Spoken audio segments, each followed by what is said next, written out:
Audiolibros en 15 minutos. Suscríbete al canal y explora un nuevo libro cada día. La inflación es un aumento en los precios generalmente causado por un aumento en la oferta monetaria. Acabamos de esbozar la definición de inflación.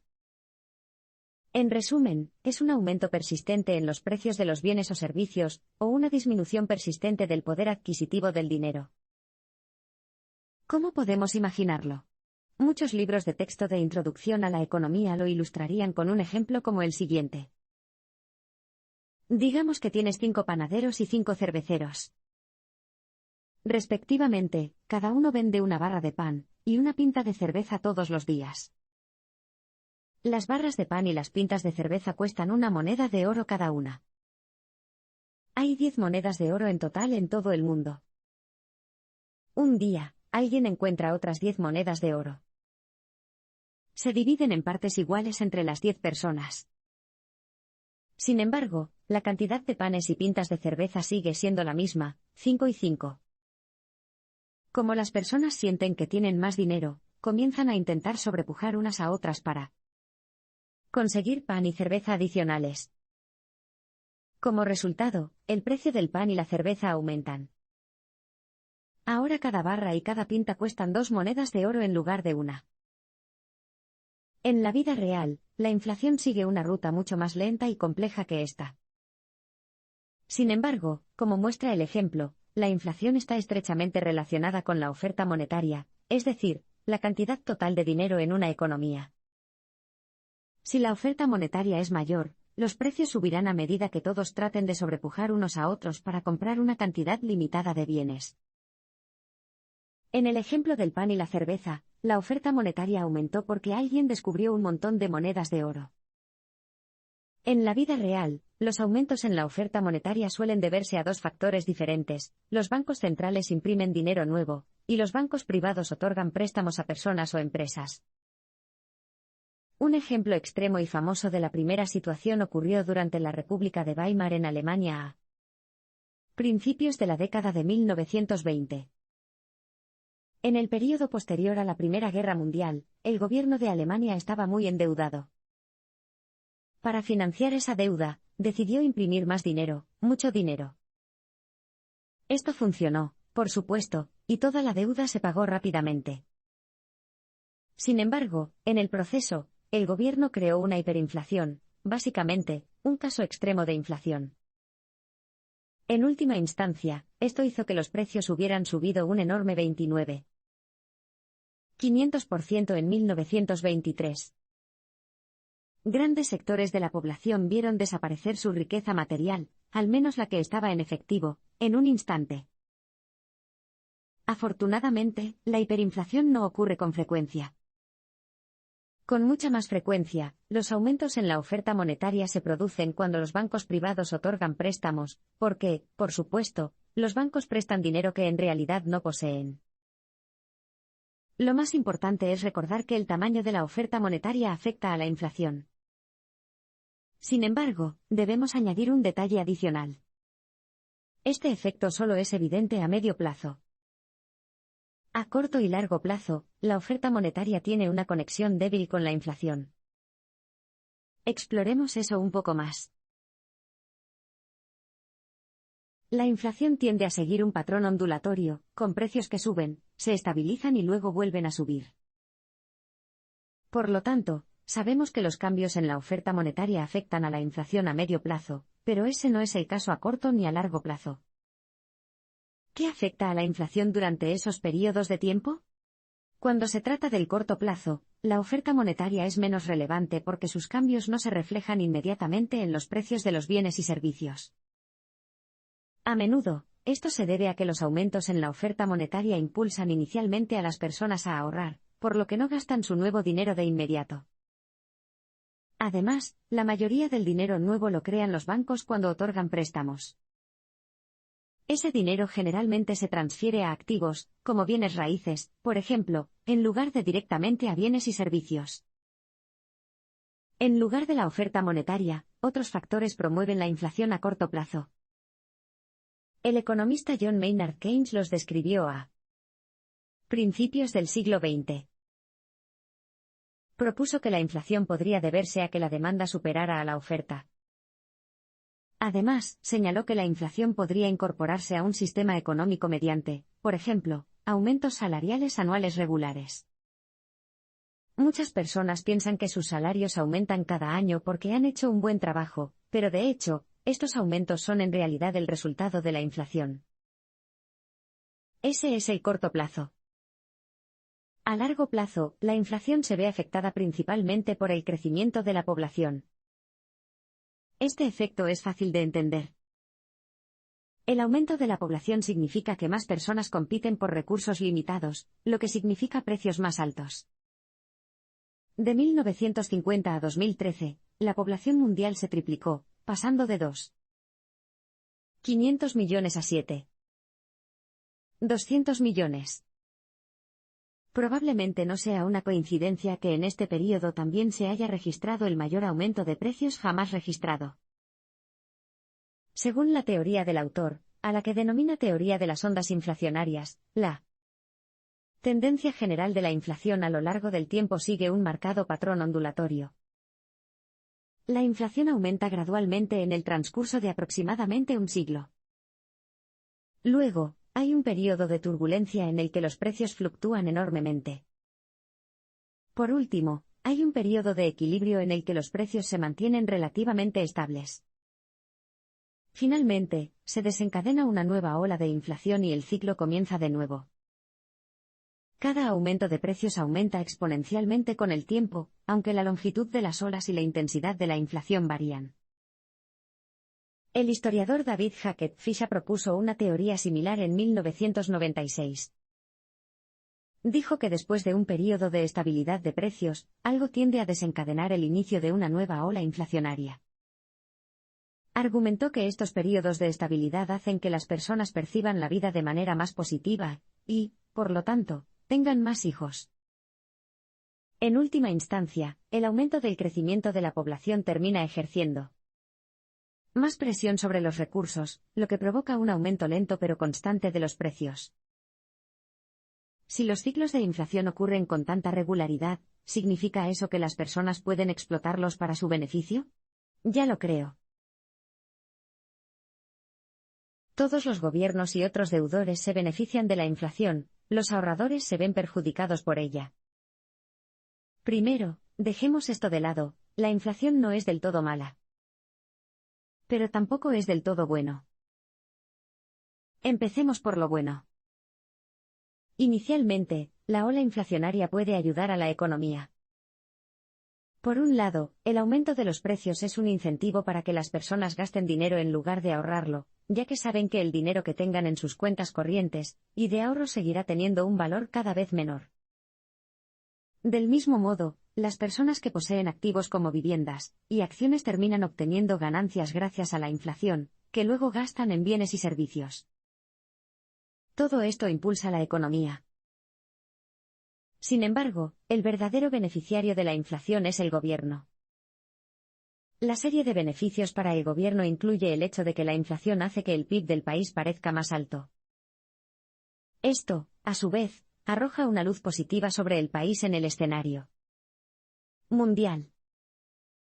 Si bien el PIB se ajusta a la inflación, hay formas más y menos favorables de calcularlo, y se puede adivinar cuáles prefiere el gobierno. Sin embargo, el mayor beneficio de la inflación para el gobierno es el alivio de la deuda. Ya aludimos a esto cuando hablamos de la hiperinflación que se produjo durante la República de Weimar en Alemania. La inflación reduce el costo real de las deudas públicas. Esta es precisamente la razón por la que los gobiernos establecen metas para mantener la inflación en un cierto nivel. En realidad, no están intentando llevarlo a cero, solo por debajo de un punto determinado y predeterminado. Como resultado, este objetivo suele denominarse impuesto a la inflación porque los ingresos tributarios aumentan en proporción a la inflación. En el Reino Unido, el impuesto a la inflación tiene un valor aproximado de 30.000 millones de libras al año. Aún mejor para el gobierno, esta forma de tributación es esencialmente invisible, por lo que evita provocar la ira pública que se produciría si recurriera a otras formas de impuestos más visibles. ¿Y a quién se le están cobrando impuestos exactamente? Bueno, esa sería la persona promedio. A pesar de los beneficios de la inflación para el gobierno, y para cualquier otra persona que pueda beneficiarse del alivio de la deuda, la inflación perjudica a la gente promedio, especialmente a los que ahorran dinero. La inflación roba dinero de forma lenta e invisible de las cuentas de estas personas, lo que reduce el poder adquisitivo de sus ahorros. De hecho, justo en este momento, cualquiera que tenga dinero en efectivo en sus carteras, cuentas corrientes o cuentas de ahorro instantáneo está perdiendo poder adquisitivo a una tasa equivalente a la inflación. En el Reino Unido, eso es alrededor de 2,50 libras por cada 100 libras en efectivo. Desafortunadamente, la mayoría de las personas no se dan cuenta del impacto que la inflación tiene en sus ahorros. En este momento, probablemente esté un poco preocupado y se pregunte, ¿la inflación seguirá aumentando con el tiempo? La respuesta es un poco confusa, como veremos a continuación. Es posible que la inflación continua y en aumento exponencial no sea inevitable. Hay un momento en el futuro en el que es probable que la inflación comience a disminuir, gracias a un cambio en uno de los factores proinflacionarios que ya hemos analizado. ¿Alguna idea de cuál podría ser? La respuesta es el cambio de la población, más específicamente, el hecho de que el mundo está envejeciendo. Por el momento, la población mundial en general sigue creciendo. Sin embargo, este crecimiento se centra principalmente en África y el sudeste asiático, lugares que utilizan relativamente pocos recursos y, por lo tanto, no contribuyen tanto a los niveles de inflación como los países de mayor consumo. En esos países, como Japón, Rusia y Alemania, la tasa de natalidad está por debajo de los niveles de reemplazo. Según las previsiones del Deutsche Bank, la población mundial total alcanzará su punto máximo, y luego comenzará a disminuir en 2050. Otras investigaciones muestran que, a lo largo de la vida de una persona, el consumo tiende a aumentar hasta alrededor de los 46 años y luego disminuye. Como resultado, a medida que el mundo envejece, la demanda comenzará a disminuir, lo que ejercerá una presión a la baja sobre los precios. Esta tendencia ya se puede observar en Japón, donde los precios y el PIB se han estancado, al menos parcialmente, como resultado de la demografía. Japón tiene actualmente la población más anciana del mundo, con una edad promedio de 46 años en 2012, exactamente cuando las personas comienzan a consumir menos recursos. El envejecimiento de la población, combinado con la disminución de la población, probablemente desacelerará la inflación de manera significativa en las décadas posteriores a 2050. Además, otra crisis bancaria importante, de producirse, podría empujar a los gobiernos a reformar el sistema bancario en lugar de confiar en la inflación para resolver el problema de la deuda. Una solución podría estar en la cadena de bloques, que es la tecnología que admite monedas digitales como Bitcoin. La cadena de bloques es esencialmente un registro público y transparente de todas las transacciones que tienen lugar. Las monedas que se intercambian en la cadena de bloques están reguladas por una fórmula predeterminada. Como resultado, las personas o los gobiernos no pueden abusar fácilmente de ellas. En el futuro, la cadena de bloques podría usarse para facilitar un nuevo sistema monetario global que elimine la inflación. Por supuesto, esto aún no ha ocurrido. Entonces, ¿hay algo que usted, el ciudadano promedio, pueda hacer para protegerse contra la inflación? Conocer el ciclo de inflación puede ayudarle a prepararse para el futuro. A pesar de lo que pueda decir el economista promedio, es imposible predecir el futuro financiero. De hecho, la tasa de éxito de las predicciones económicas, incluso de los mejores expertos en la materia, no es mejor que la casualidad. Esto es solo un descargo de responsabilidad para decir que si está buscando un asesoramiento financiero integral, consulte a un profesional. Dicho esto, un conocimiento básico del ciclo de inflación puede ayudarlo a administrar sus activos. En particular, es una buena idea estar preparado para cambiar las asignaciones de activos si es necesario. Actualmente llevamos más de 120 años en el último ciclo inflacionario alcista. Esto significa que es posible que estemos retrasados para llegar al final de esta última ola de subidas de precios. Aún así, se debe suponer que la inflación continuará mientras ayude a los banqueros centrales y al gobierno.